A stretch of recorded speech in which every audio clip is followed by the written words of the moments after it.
the government has announced a big Diwali bonanza for citizens by slashing the GST rates. The GST Council has reduced the current four-slab structure to just two slabs of 5% and 18%.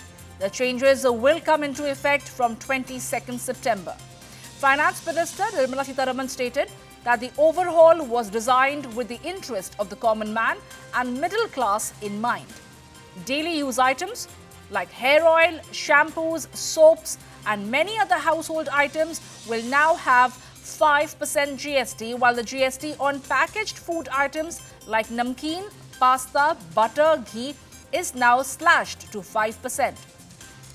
Paneer, chhena and all Indian breads like roti and parathas are fully exempted from GST.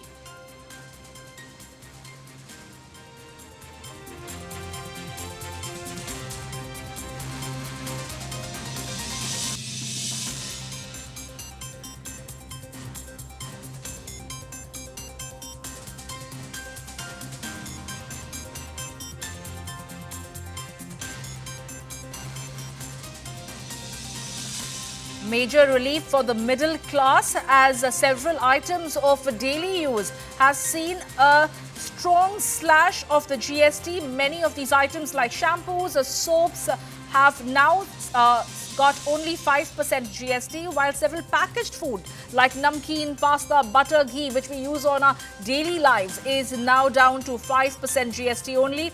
With the festive season around, where several milk products now stand at 5% GST also. But paneer, chhena and the Indian breads, roti, paratha are fully exempted from the GST.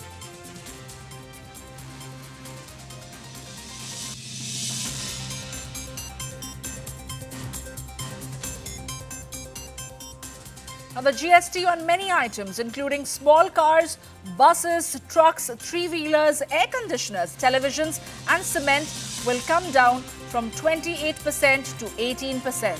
At the same time, a special 40% tax will apply to select sin goods like tobacco and ultra-luxury products.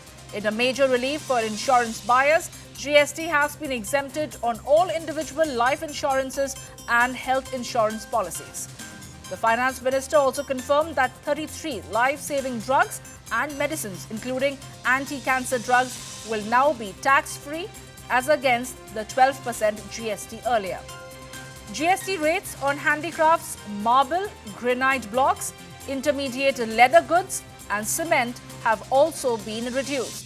Cement will now invoke a GST of 18% down from 28% earlier.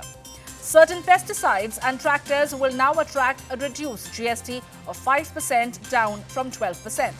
Finance Minister Sitharaman emphasized that these reforms are aimed at improving the ease of living. In a move to strengthen India's domestic capacity for critical mineral recycling, the Cabinet has cleared a 1,500 crore scheme. The initiative under the National Critical Minerals Mission aims to enhance India's domestic capacity and supply chain resilience. While many mines and foreign acquisitions are expected to take time, the government sees recycling as a near-term solution to secure the supply of critical minerals. The scheme will run for 6 years, from financial year 2025 to 2026 to financial year 2030 to 2031. It is expected to create at least 270 kilotons of annual recycling capacity and produce about 40 kilotons of critical minerals each year. The initiative is projected to attract around 8,000 crore in investment and generate nearly 70,000 direct and indirect jobs. Investments in India's renewable energy sector, including solar and wind projects, has reached $1.2 billion in August 2025, marking a 45% increase compared to $848 million in the same month last year, according to the JMK research. During August this year, tenders were issued for project development of over 5,000 megawatt renewable energy. According to the report, An Acme Solar subsidiary has secured one of the major investments during the month, and the company garnered long-term project financing of over 3 crore from Rural Electrification Corporation Limited for its 280 megawatt firm and dispatchable renewable energy project. The report also noted that between January and July 2025, India added over 21,000 megawatts of solar and of over 3,000 megawatts of wind capacity. The cumulative renewable energy capacity amounts to 237.5 gigawatts. Now, the government's recent overhaul of the goods and service tax is expected to positively impact India's milk and dairy sector. According to Ministry of Fisheries, Animal Husbandry and Dairying, the decision taken during the 56th GST Council meeting is comprehensive and ensures that most dairy products will now either be tax exempt or attract a reduced 5% GST rate. The new structure comes into effect from 22nd September 2025 and includes several key changes, like the GST on ultra-high temperature milk has been cut from 5% to nil. Pre-packaged paneer or chhena will also see a tax reduction from 5% to nil. Popular dairy items like butter, ghee, cheese, dairy spreads, condensed milk and milk-based beverages will now attract just 5% GST, down from 12%. Ice cream lovers, take note, GST on ice cream drops significantly from 8% to 5%. And milk cans will also see a reduced tax from 12% to 5%.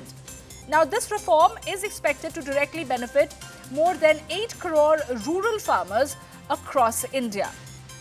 With the dairy sector valued at nearly 19 trillion in 2024, the government believes that these tax cuts will drive up consumer demand, lower costs and provide a major boost to rural livelihoods. And with the recent announcement of GST rate cuts, the real estate sector is set to benefit significantly. The government has reduced the GST on cement from 28% to 18%. Following the 56th GST Council meet, where, according to the official notification, the new rate applies to Portland, aluminous slag, super sulfate cement and similar hydraulic cements. This reduction is expected to lower construction costs, particularly for residential projects. According to research by Anarok, if the GST cut is passed on to the home buyers, it could make new homes more affordable, especially in the affordable housing segment. Experts note that cement is one of the most critical inputs in construction and accounts for nearly 10 to 12% of total construction costs, especially in the rural housing. The rationalization of GST is expected to reduce overall project costs by 5 to 7%, which could significantly impact affordable and mid-income housing projects. The slashing of GST on cement will play a critical role in rehauling project cost structures, as cement forms a major component of construction costs. While the impact may take time to fully reflect in the market, the move could provide a much-needed relief amid rising property prices.